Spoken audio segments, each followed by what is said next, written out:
Good morning, students. So today we are going to start the next chapter, adjustments in final account. इससे पहले हमने chapter किया था just final account. Final account में हमने सीखा था that how do we prepare trading account, P&L account and balance sheet, right? Trading account से we supposed to calculate gross profit, profit and loss से we suppose to calculate net profit, और balance sheet में we write assets and liabilities.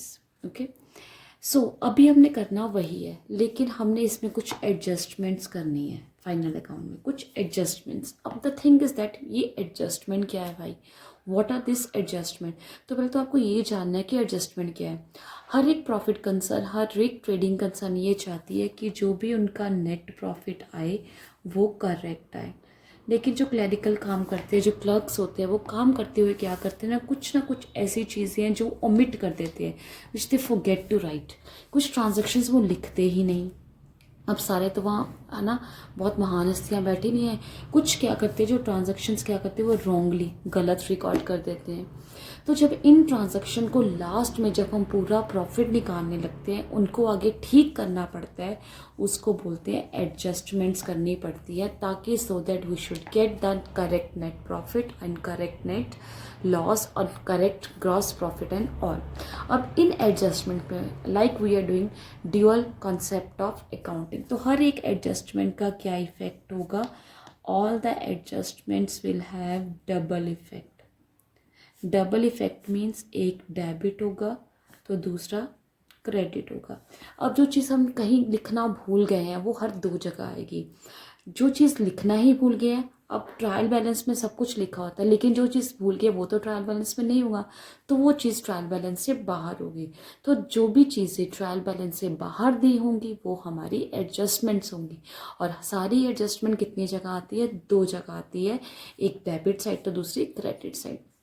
तो आपने कुछ adjustment सीखनी है. आज हम सिर्फ 3 ही एडजस्टमेंट करेंगे. पहली एडजस्टमेंट जो आज आपने सीखनी है वो है क्लोजिंग स्टॉक. ये एडजस्टमेंट आप पिछले चैप्टर में भी कर चुके हो. As you have seen, closing stock always given outside the trial balance. Closing stock हमेशा ट्रायल बैलेंस से बाहर दिया होता था. क्यों ऐसा क्यों होता था?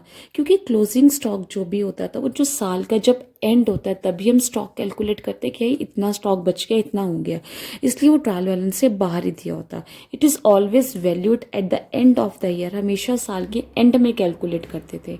और उसमें आपने सीखा था कि इसकी 2 वैल्यूज़ दी होती हैं, एक मार्केट वैल्यू दी होती है और एक कॉस्ट प्राइस दिया होता है. तो आपने दोनों में से कौन सी वैल्यू लेनी है, तो वो भी मैंने आपको बताया था. जो भी वैल्यू लेस होती है, इन दोनों में से जो भी वैल्यू कम होगी वो हमने लेनी है, according to the principle of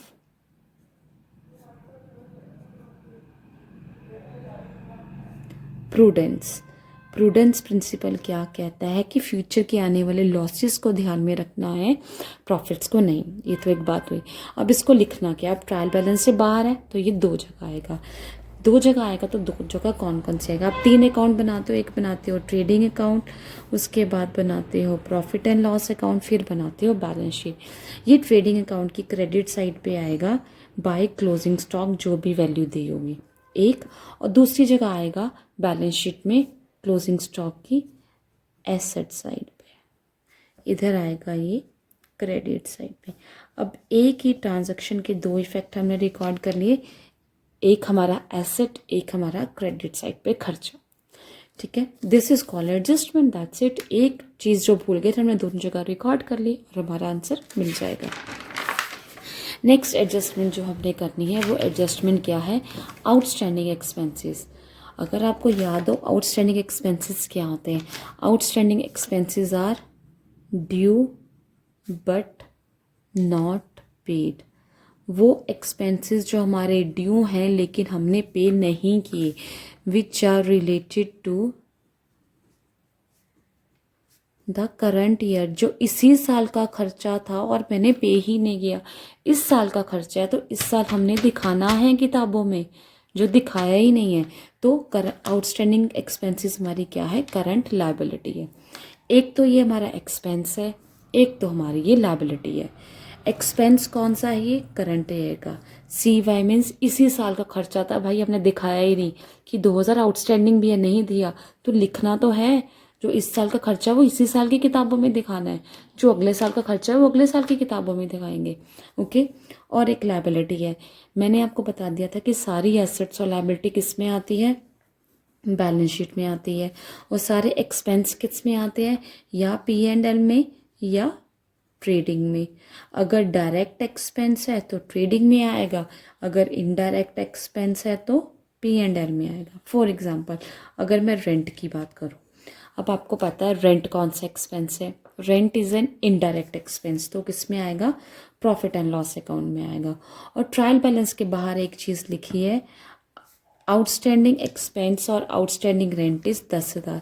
10,000 ऐसा रेंट है जो अभी आउटस्टैंडिंग है, जो हमने पे किया ही नहीं, और हम इसको रिकॉर्ड करना ही भूल गए इसके एडजस्टमेंट करना। टोटल रेंट मैंने लिख दिया 1,00,000, जो मैंने पे कर दिया था टू रेंट।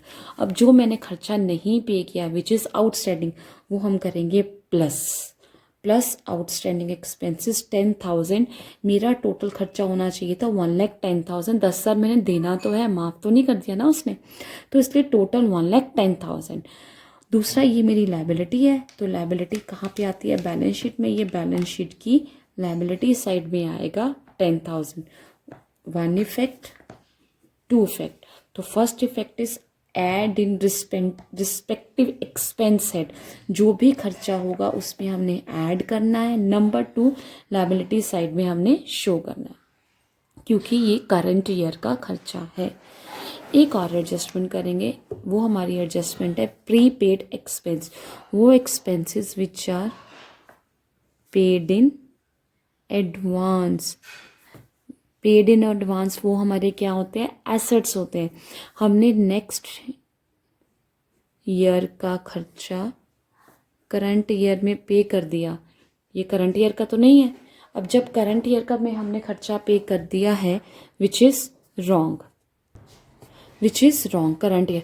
इस साल को खर्चा है नहीं, तो इस साल हम पे क्यों करेंगे? इस साल अगर पे नहीं करना, और हमने क्या कर देंगे फिर? जो इस साल का खर्चा नहीं है, हमने मालिक मकान को 1,20,000 दे दिया, कहता 10,000 अगले साल का रख ले। Do you think it's right? नहीं भाई, इस साल का खर्चा नहीं है, तो इस साल के खर्चे को हम क्या कर देंगे? माइनस कर देंगे। ये तो अगले साल में जाके दिखाएंगे। इस साल के खर्चे से हम क्या करेंगे? माइनस करेंगे, क्योंकि ये इस साल का खर्चा नहीं है। जो चीज़ इस साल की नहीं है वो हम इस साल के अकाउंट्स में नहीं दिखाएंगे, नेक्स्ट ईयर के अकाउंट्स में दिखाएंगे। तो प्रीपेड एक्सपेंस एक तो हमारा एक्सपेंस है, दूसरी तरफ ये हमारा एसेट है। एसेट की तो कोई प्रॉब्लम नहीं है, कोई भी एसेट किस में जाता है? बैलेंस शीट में जाता है। अब कोई भी खर्चा है वो किस में जाता है? या पी एंड एल में या ट्रेडिंग में। अब मैं यहाँ पर रेंट की बात कर रही हूँ। प्रीपेड रेंट 2,000 रेंट आपने एडवांस में पे कर दिया, अगले साल का इसी साल पे कर दिया। कायदे से तो ये ठीक नहीं है। टोटल आपने 10,000 कर दिया, 2,000 एडवांस था, अगले साल का था, तो जो चीज़ अगले साल की थी वो हम क्या करेंगे? इसमें से माइनस करेंगे। तो 2,000 इसमें से माइनस किया, और एक ये हमने प्रीपेड इतने का डबल इफेक्ट आ गया। तो प्रीपेड एक्सपेंस का क्या होता है? लेस इन रिस्पेक्टिव हेड, और इसका क्या होगा? Shown as a asset. इसी तरह से आपने सारी एडजस्टमेंट्स करने हैं। So this is my request. अभी हमने सिर्फ 3 एडजस्टमेंट किए हैं। Just go through this adjustment carefully and understand adjustments का मतलब क्या है। Adjustment means to get the right profit, correct profit. जो चीज़ आप भूल गए उसे लिखो, ठीक है। और सेकंड, करंट ईयर का खर्चा ही इसमें आना चाहिए। जो इस साल का खर्चा नहीं है उसे माइनस कर दो, या जो इस साल का खर्चा है उसे प्लस कर दो।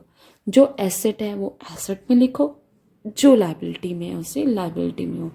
गो through this adjustments very carefully. If you will understand the meaning, adjustment are going to be very easy for you all. Will discuss rest the thing tomorrow. Thank you class.